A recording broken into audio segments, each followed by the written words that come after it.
मकान मालिकों से श्रद्धा को पत्नी बताता था आफ्ताब। इस इलाके में रहने से बचते थे दोनों। श्रद्धा का कत्ल कर 35 टुकड़े करने वाले आफ्ताब पूनावाला ने वसई में एक फ्लैट किराए पर लेने के लिए अपना परिचय उसके पति के तौर पर दिया था। वसई में कुछ वक्त रहने के बाद दोनों दिल्ली आ गए थे और यहीं पर 18 मई को आफ्ताब ने श्रद्धा की जघन्य हत्या कर टुकड़े टुकड़े कर डाले थे। पुलिस ने श्रद्धा के शव के टुकड़ों की तलाश के लिए महरौली के जंगल में सर्च ऑपरेशन चलाया है। दोनों की मुलाकात 2019 में एक डेटिंग ऐप के जरिए हुई थी। इसके बाद दोनों ने साथ रहने का फैसला कर लिया था। श्रद्धा के परिजनों ने इस अंतर धार्मिक संबंध का विरोध किया था, जिस पर गुस्सा होकर श्रद्धा घर से ही निकल गई थी।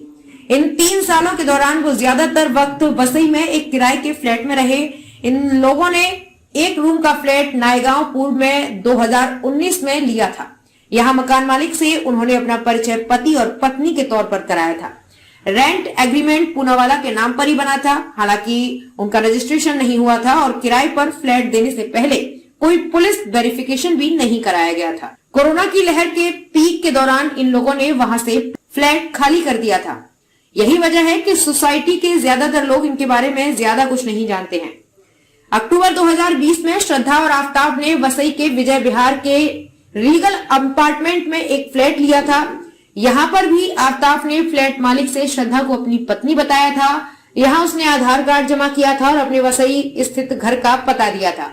यहाँ दोनों का पुलिस वेरिफिकेशन भी हुआ था और दस्तावेज में श्रद्धा की तस्वीर भी लगी थी। फ्लैट मालिक ने कहा कि दोनों ने अपना परिचय पति और पत्नी के तौर पर कराया था। उनकी ओर से समय पर ही किराए और बिजली बिल आदि का भुगतान किया जाता था।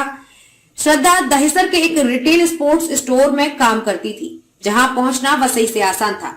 दोनों लोग वसई ईस्ट में ही रहते थे और वेस्ट में नहीं जाना चाहते थे। इसकी वजह थी कि दोनों के पेरेंट्स के घर वेस्ट में ही थे।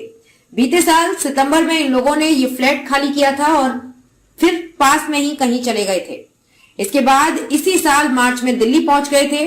गौरतलब है कि इस हत्याकांड की पूरे देश में चर्चा हो रही है।